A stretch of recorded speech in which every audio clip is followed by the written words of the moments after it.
So the old Parliament building is now history. The legislative business of this country will now happen from the new Parliament building. And one of the first pieces of legislation that is being brought forth is the Women's Reservation Bill, or the Nari Shakti Vandan Adhiniyam. Now, the Modi government says that this is a historic move. It's an idea that a large majority of members of Parliament can agree upon. There are very few political parties who want to be seen on the other side of this quote-unquote historic piece of legislation. The opposition, on the other hand, says this is ditto the same bill that the UPA had brought forth back in 2010 and failed to pass. So, the question the opposition is asking is, why then did the Modi government have to wait till the fag end of its second term to bring in this bill? And more importantly, this bill will not be activated, will not be implemented until before the 2026 delimitation exercise. So which means the first general election to the Lok Sabha where this will come into play is the 2029 election. So then, why bring this now? All that and more we will analyze threadbare with a full panel of women members of Parliament. A very special episode of Brass Tacks coming right up. But first, what transpired in the new Parliament building today.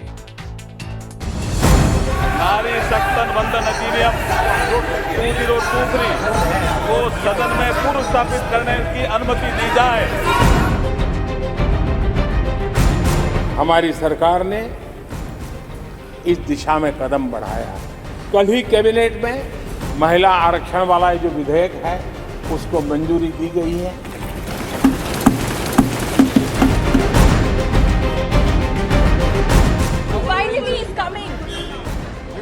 Women Reservation Bill. Women Reservation Bill इसकी शुरुआत UPA सरकार ने और खास madam Sonia Gandhi ji ने की। ये bill साफ तौर से कहता है कि महिला आरक्षण तभी होगा जब पहले जनगणना होगी, फिर डिलिमिटेशन होगा और उसके बाद महिला आरक्षण क्रियान्वित होगा। अगर ये लाएंगे महिला आरक्षण बिल तो ठीक है, better late than never. Belated understanding बोल के हम सपोर्ट ही करेंगे। 2024 के चुनाव में तो आरक्षण आ ही नहीं रहा है। बिल में लिखा है कि पहले ये बिल पास होगा, उसके बाद जनगणना होगी, उसके बाद डिलिमिटेशन होगा, उसके बाद महिलाओं का आरक्षण लागू होगा। पिछड़ा दलित इसके लिए क्या प्रावधान कर रहे हैं? रिजर्वेशन के अंदर रिजर्वेशन तो पता चला कि हाई प्रोफाइल की महिलाएं आ गई तो भाई तो फिर गांव का क्या होगा? All right, so let's tell you what this bill exactly says. How is it going to go about the tricky business of reservation for women in Parliament and in state legislatures? Basically, it seeks 33% seats, general category seats and reserve seats, to be reserved for women. So 1/3 of the Lok Sabha and state legislatures, as well as the Assembly of Delhi, will have women. The quota will not apply to the Rajya Sabha, neither will it apply to state legislative councils. Now, from this set quota, 1/3 of the seats of the reserve seats, both in scheduled caste category and in scheduled tribe category, will be reserved for SC women and ST women. Reservation in state assemblies and Lok Sabha, like I said, it will not apply to the Rajya Sabha, it will not apply to legislative councils. Many states have legislative councils as well. The reservation of seats will also come into effect, and this is a contentious point by the opposition as well. This will come into effect only post the delimitation exercise. Remember, delimitation is undertaken once, roughly every 15 years. The nearest delimitation exercise is going to be closer to 2026, before which the census has to be first carried out. The 2021 census got delayed because of COVID. Now it will likely happen in 2026. So the earliest general election where this will apply, reservation for women, is 2029. Rotation of seats will only happen after every delimitation exercise. So which means once in every 15 years, the 1/3 seats that have been reserved for women will be rotated. So, the question then that needs to be asked is twofold. One, if it's going to take effect only after 2026, then what was the pressing hurry to bring this bill now? Secondly, what happens between now and the bill actually becoming law? So first, Parliament has to pass it, both houses, Lok Sabha and Rajya Sabha. then it has to also get approval of 50% of all state assemblies. Because remember, this is a constitutional amendment bill. And a constitutional amendment bill, especially when you're amending the Representation of People's Act, etc., needs to be approved by at least half the state legislatures. Also, the government needs to fast-track the next census exercise. The delimitation exercise can only happen post the census. The census is already 5 years delayed. The 2021 census, which was supposed to be the last census, was delayed because of COVID. People were not moving, everybody was socially distanced and largely at home. Therefore, the 2021 census was put off. The delimitation exercise, which, mind you, in a small state like Jammu and Kashmir, which is now a union territory, they've taken over a year for the delimitation exercise. So imagine all of India post the 2026 census. Now, the next delimitation will not be before 2026, which means, like I said, the practicality of this quota being applied in a general/nationwide election will not be before 2029. So, the Women's Reservation Bill, the showdown, and the question that's being asked by the India Alliance is A, what's the hurry? But B, also, there are partners within the India Alliance also who are asking, who are not necessarily speaking in similar voices or convergent voices. Now, Sonia Gandhi, for example, when she was asked today in Parliament, she said this bill is ours. We framed it. Now, in the material aspects, yes, 1/3 legislation, 1/3 seats to be reserved. There's going to be quota within quota for SCs and STs. So the Congress is already claiming credit. Then there is another leader from the Congress party, Supriya Srinath, the head of the social media cell. She says this is simply a gimmick for the 2024 elections. Then we have from Priyanka Chaturvedi, the Shiv Sena leader, member of parliament, saying that this is a landmark bill which needs swift passage. Then from the Aam Aadmi Party, Raghav Chadda, member of parliament, has said that this bill has been framed without a will to get it executed. There's also Karti Chidambaram, Congress member of parliament, who says he welcomes the move by the Modi government and everybody should support this bill. Then there is Shakti Singh, who is an RJD leader. And remember, RJD and SP have taken a slightly divergent view on this. He says there's no support for this bill until there is an OBC quota. Now, this is again very interesting because there is no OBC seats. There are no reserved OBC seats. There are reserved scheduled caste seats and scheduled tribe seats. There is Dola Sen, you heard from her a moment ago as well, from the TMC, who says we will support this ban. It's better to be late than never.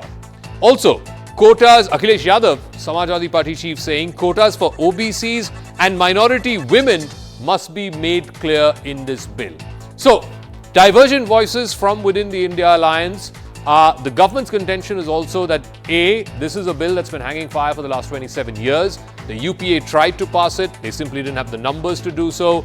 Now the Modi government is bringing this forth to ensure that it gets passed and that this is a historic piece of legislation. But questions are being asked by the opposition. So let's put that to our all-women MPs panel that's joining us tonight from all sides of the political divide. Aparajita Sarangi is BJP Member of Parliament, Amiben Yagnik, Congress Member of Parliament, Sonal Man Singh, Rajya Sabha MP and Padma Vibhushan awardee, Dr. Fawzia Khan is NCP Member of Parliament.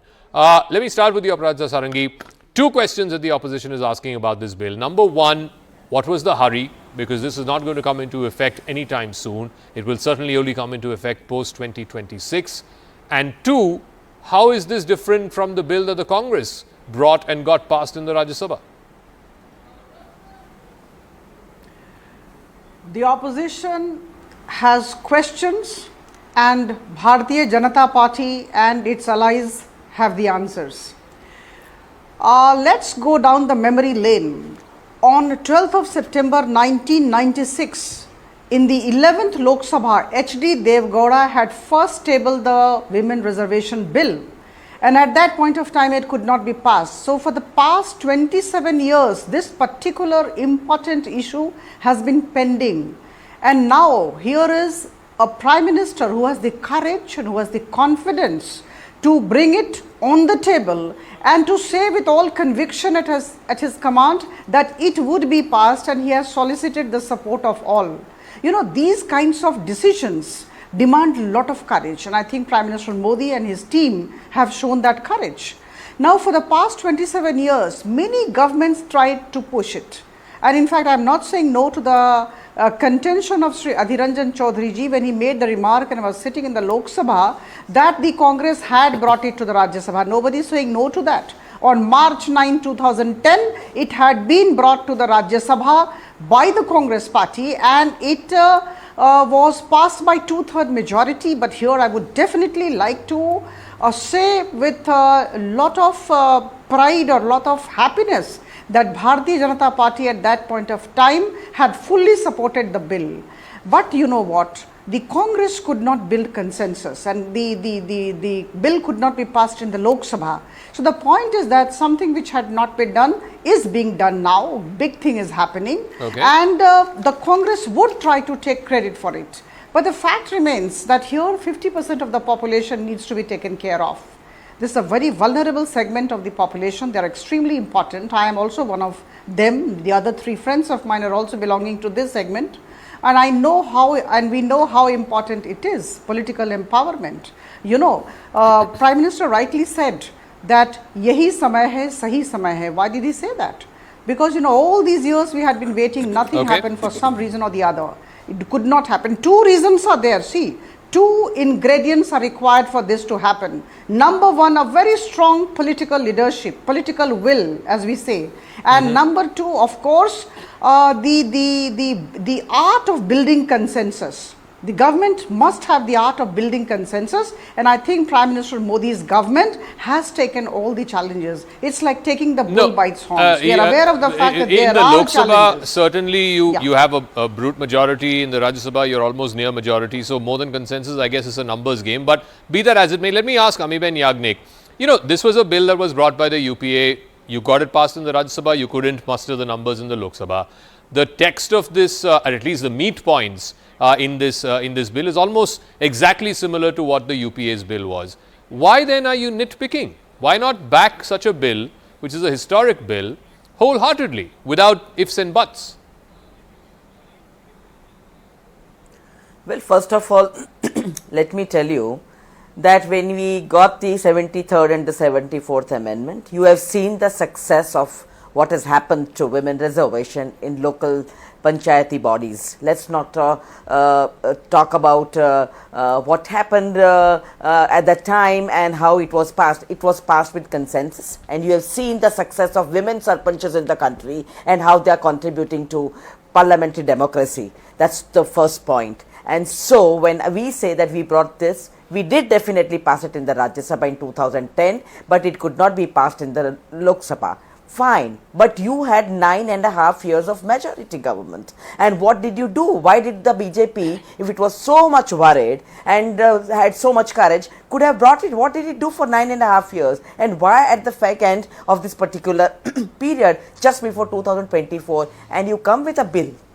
Of course, your intentions are laudable, definitely. You are for women reservation, that's what the bill says, and your tabling of the bill shows. But why so many conditions and why so many caveats in the bill itself? Why bring conditions that, well, it will happen only after this, only after delimitation, only after there is a census? And when will you do that? Because there has been a demand for census. You have not done it in 2021. It was supposed to be out. We are late in having that. There is no data available. Where is there data? You don't even have a data of how many women who lost jobs post-corona have re-entered the workforce. There is no data available with the government. So, ma'am, let me understand your opposition. Your opposition is on 2 counts. One is that why wait 9.5 years to bring this? And 2, your opposition is this is not going to come in time for the 2024 elections. Why are we talking about something that could come post-2026? These are your fundamental sort of contentions. So, Sonal Mansingh, please respond. Why there should be caveats and conditions? Sure. So let Sonal Mansingh respond to both those, both those charges from the opposition that look, fag end of this thing, you're just creating some drama, some headline management, some event, and 2, it's not going to be activated, it's not going to be implemented from the 2024 election. So you can very well bring it if and when you come back to power a 3rd term. It's anyway going to get activated only post 2026.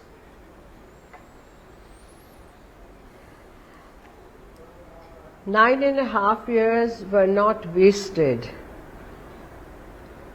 Thank you for including me in this debate with my wonderful colleagues, my friends also, that so many schemes for women specifically were introduced, also to make women strong economically and socially. Therefore, Janadhana Yojana, Mudra, improving the quality of their lives, Har Ghar Nal, Jal and Ujjwala and toilets and so many things.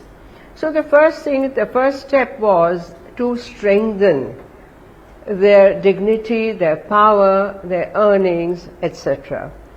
Having laid the foundation, as this is in my understanding, okay, having laid that foundation, now they have come to this, they must have got this bill studied, because once in 2010, every such bill or every such issue has to be revisited. It has to be thought over, because even in 13 years, what all has been done, what has not been done, what are the demands, the new issues, the new points of view, the new attitudes developing in a developing society where women are becoming aware and strong and active day by day by day. I'm sure it took time, it is not done in a hurry. The second thing is that this is for 9.5 years, Second thing is, why now, when it will only, if at all. Yeah. And I say if at all because, I think nobody can predict, but I mean, one can predict with Prime Minister Modi's will, political will, as Parajita said, and the power to follow the right path, the respect for women, where even the G20 manifesto said, laid emphasis on women-led development. It was a big thing for G20 for the first time. So now, whether it comes in 26 or 27 or 29, but the process has to be started somewhere, sometime. Okay. And now is the right time, having laid the foundation, and in their wisdom, let's not always question the political wisdom. And if anyone thinks that this is only politically motivated, I don't think so. Zaka, let me point out the thing that the Hindi, the real thing, is not Women's Reservation Bill anymore. It's the Nari Shakti Vandan Adhiniyam. Fantastic. I love it. What respect, Nari Shakti Vandan, bowing to the women empowerment. So, Prime Minister walks the talk. And let it happen. I'm sure that every party will realize that this is for the greater good. And delimitation and all that. See, 21 was COVID year, if you forget. I myself had COVID, and a very bad one. So that census could not have happened then. And then so many things have been happening. Every moment is the right moment. I think well started, with perfectly good intentions, honest intentions, will bear wonderful results. So let me ask Dr. Fauzia Khan, there are parties within the India Alliance, Samajwadi Party, RJD, who have said, we are okay with this as long as there is clarity and this provision for OBC women, Muslim women within the overall quota. Now, help us understand this. There are no OBC quotas and Muslim quotas even now, even in general seats right now. The only reserved seats are SC reserved seats and ST reserved seats. So what sense does it make to have OBC reserved seats for women, OBC women, and reserved seats for Muslim women? I mean, how does that justification even, hold forth to say that that's why we are opposed to this bill? Because it doesn't have specific reservation for OBC women and Muslim women. There are no reservation for OBC men and Muslim men. Well, I don't think anyone is opposing the bill at all. These are suggestions for inclusion. While I welcome the move or the intention of the government to at least give some dignity to women, I must say that the timelines and the implementation is the major question here. Because This bill has been dilly-dallying in Parliament for the last 27 years. And now, even if this bill is passed as it is, from today, I think even 2029 would be a big dream that this will be implemented, because we have to have delimitation, first the census, then the delimitation, then of course this will come. So, you know, what I will say is that the way this has been dilly-dallying, more than calling it the Women's Reservation Bill, I would call it the Women's Hibernation Bill. Again, one more phase of hibernation we have as this bill is passed also. As far as suggestions are concerned, social justice demands that if there are new communities or if there are new social backwardness which arouses in communities, they should be considered. So what is wrong there? No. So about the bill, I would also like to say, the problem there, ma'am, is that essentially what this will envisage is quota within quota. And as you are aware, the Supreme Court has frowned upon this idea of quota within quota, even in the past when it comes to, you know, things like creamy layer or EWS. All of these are separate from the existing quotas, right? So the Supreme Court has been very clear in past judgments, in past observations, that this business of quota within quota does not work.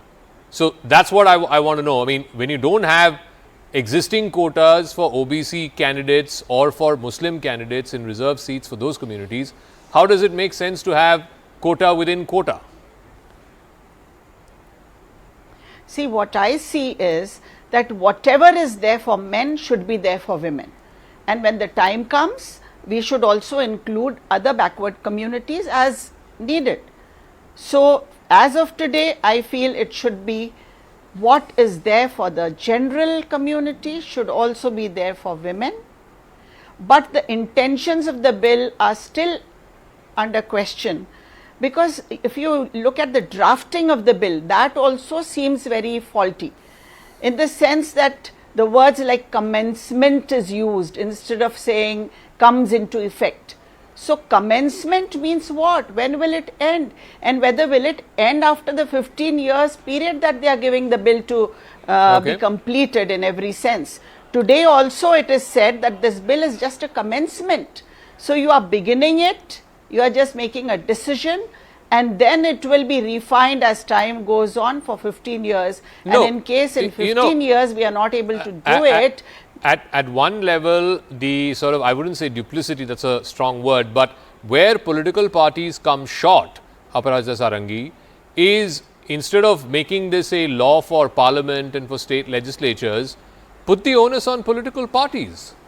Political parties have to field 50% women candidates. 50% of the tickets that they give have to be to women. Why can't that be put on political parties? Well, that's very See, I challenging. tell Aparajita you, Sarangi, yeah. if you see Thank you. running the country demands tremendous level of maturity and understanding of issues. See, there are two aspects of the whole thing, this women reservation thing. One is assent of the parliament, and assent of the parliament would come hopefully in the next 2-3 days, both Rajya Sabha and Lok Sabha, because we would be kind of trying to build the consensus, and the statement is written on the wall that we want this to be passed, and everybody has actually agreed to it. Now, number two, very important, is to arrive at the methodology of implementation. That's very important, and that is the challenge. So, I think as far as the methodology is concerned, the government would sit coolly and decide on the tasks that have to be done, whether it is census, whether it is delimitation, and it will take time. See, the administrative procedures and processes do take time. We have to be very meticulous. We just cannot be superficial in handling such things. But ma'am, in the run up to this session, it was said it's going to be historic. People were talking about one nation, one poll, about changing the name of the country from India to Bharat. And now you have a women's reservation bill, which at least in the material aspects has been brought back from the cold storage from 2010, which the Congress, as you rightly said, was not able to pass in the Lok Sabha. And two, it's going to be history that will be made post 2026. So then what is historic about this session? At least in terms of the bills it envisages to pass. Of course it is historic. Of course it is historic. When a particular thing which has not been passed in the 27 years is being passed, I think this is something which is a cause of celebration. Across the country, all of us cutting across political parties should celebrate. And for heaven's sake, please don't question the policy and intention of Prime Minister Modi and his government. We want this 50% of the population to really come up and to actually participate in policy formulation also at that level. So I think this is something which has to be welcomed by all. Okay. The nitty-gritties would be looked into. It will take time. We have to be very meticulous, we have to be very mature, and we have to be deft at the art of handling all these things. And I think we need everybody's support. It will take time. What's the big deal if it is in 2029? You had But said, the decision would have been taken in the next 2-3 days. No, you had said, Amiben Yagnik, that it was the Congress government that brought in reservation for women in local body elections, in panchayat elections and so on. Now, one of the things that we noticed curiously, and this is a recorded fact, it's happened across North Indian states, East Indian states, South Indian states, etc., is this whole concept of Sarpanch Patni. So, the Patni of the Sarpanch would become the de facto candidate where if it was a reserved seat, right. So, in that sense, power was not being democratized, power was not trickling down to disenfranchised or disempowered sections of society. It was actually being shared within the same family. Sarpanch ka patni, sarpanch ban jati hai. How will you guard against the same thing not happening in the case of MP election or MLA election? Zakka, I think you have not seen the data or the research that has gone into seeing how the women sarpanches have done across the country. And I think you have not seen the reply of the minister also in the parliament, who said that there have been more than 1 lakh women sarpanches. Now, the sarpanch pati is a word that was coined sometime long back. It's been 30 years, and I have myself seen how women sarpanches operate at the village level and at the gram panchayat, and they're doing fantastic work. So I think you better look at all the data and the research and the articles that are being published on data. Where is the data today about how women are doing right now in different fields? And that is, I think, also going to be brought up in this particular discussions. So we as a Congress party are for women empowerment, and the 73rd and the 74th amendment, which was brought pursuant to Rajiv Gandhi's vision, has become a practical solution to bringing women in, giving them affirmative action, empowerment, justice and gender equality. Now this bill which has come, of course, if there had not been these clauses of delimitation, not clause of census, it could have sailed through nicely, and we could have seen the light of the day that yes, we want the women to be in the political arena. But are you saying that because these clauses and caveats have been added, Congress party may rethink its support to this bill? Are you saying that? No, there is no question of rethinking. We would definitely question that when will you bring the delimitation thing? Is there a time limit set? When will you do the census? Because there has been a demand for the last 5 years. Then where is the census? What is wrong? Why the can't? If there is so much political will, I would not use the word like courage and decision making and whatever, but it has to be a political will. Why is the caste census not done? Why are you not having a time frame for this, and you're putting it in a women reservation bill? So women empowerment will be delayed. Let me go back to Sonal Mansingh, and again I come back to this rather contentious issue of quota within quota. I don't think that is something that by law the Supreme Court has encouraged or has given its vetting to in any case. Even when you have the normal quota, which is for educational institutions and government jobs for OBCs and for economically weaker sections, the creamy layer is kept out of the OBC quota.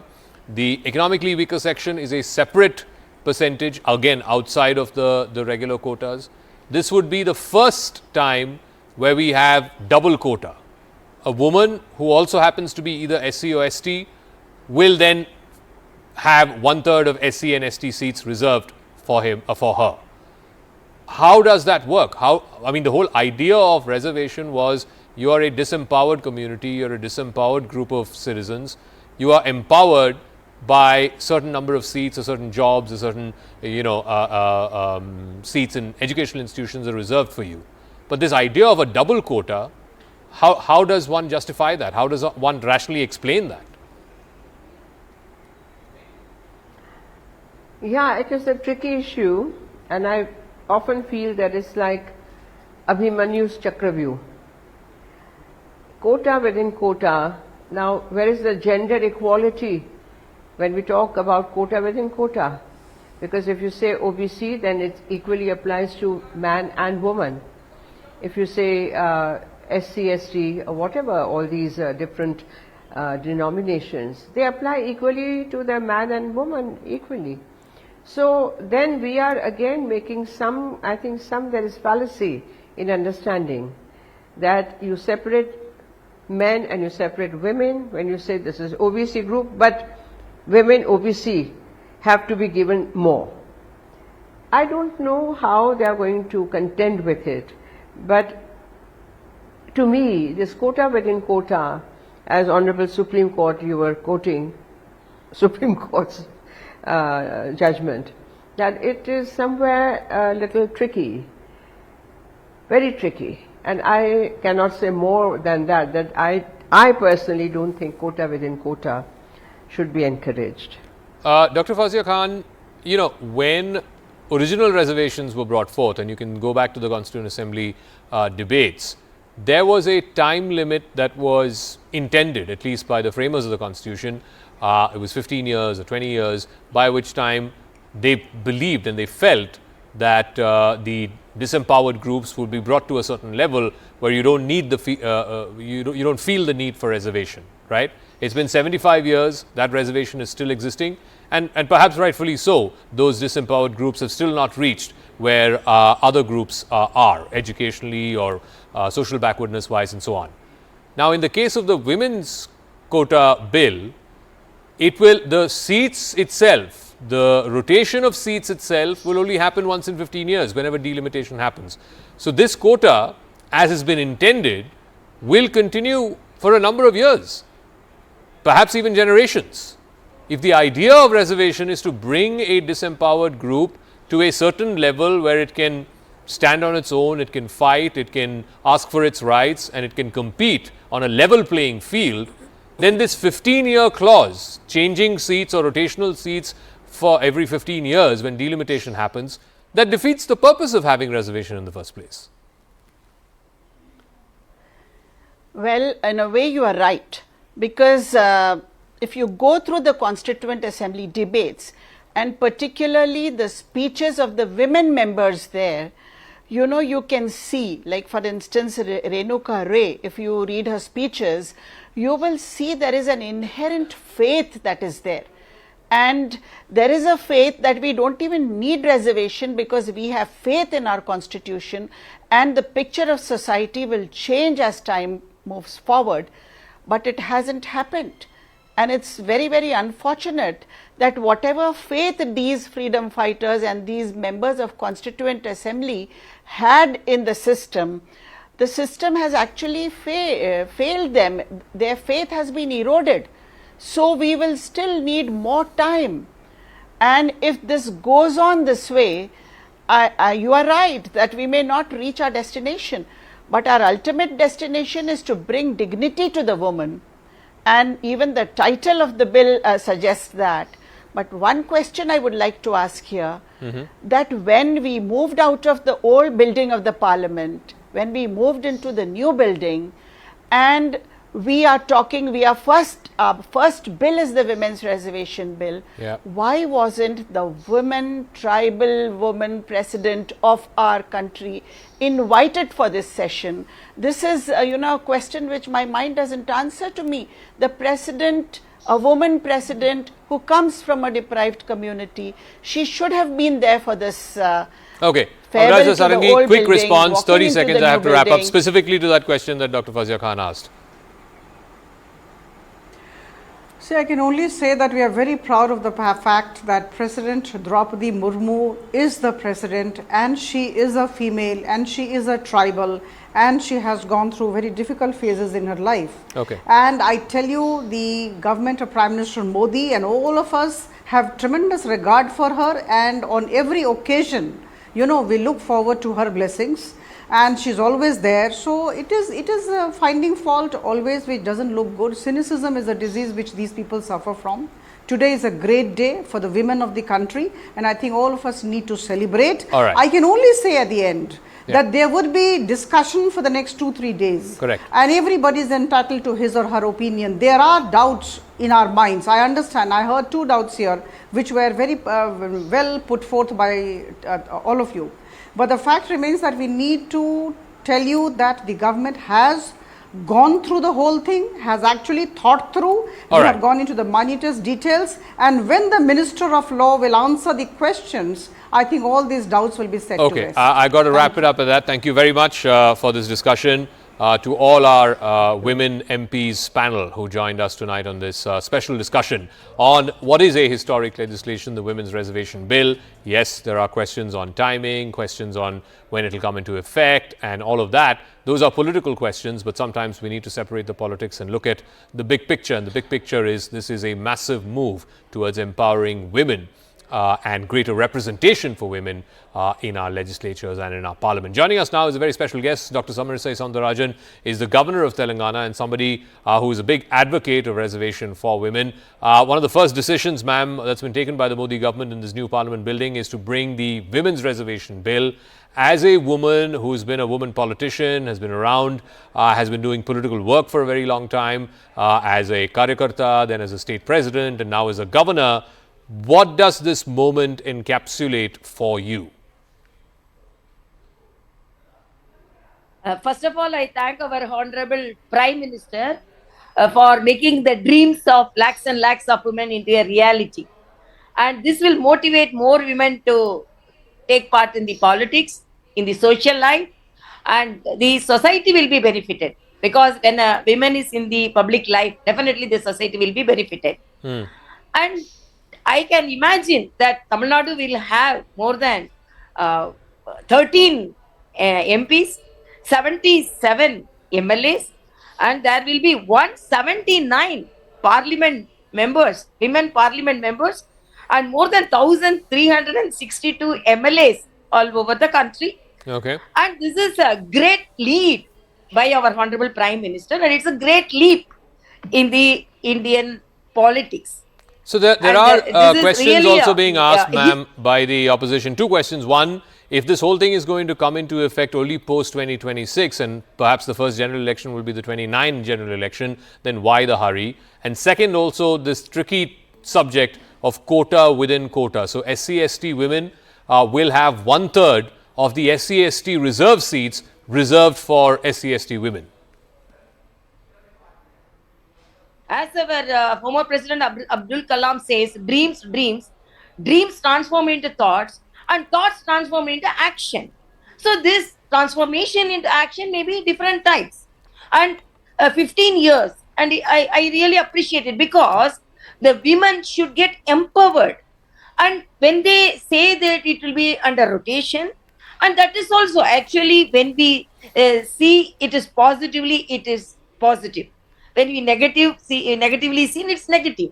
So women will have the pan state presentation. It is not confined to one state, one parliament constituency. So the women will have opportunity to contest from different parliament constituencies when it comes on rotation. So let it take it as positively. All right. And another thing, we need some time because I belong, even though I am occupying the vernacular post. I was the president of BJP. And when there was no constitutionally 33% reservation was not for the legislative post. But the party had 33% reservation for the party posts. So women like me were able to emerge from the Karyakarta to a leader. All right. Ma'am, thank you very much. Paucity of time, but thank you very much for joining us. That is Tamilisai Soundarajan, the governor of Telangana, with her thoughts. Now,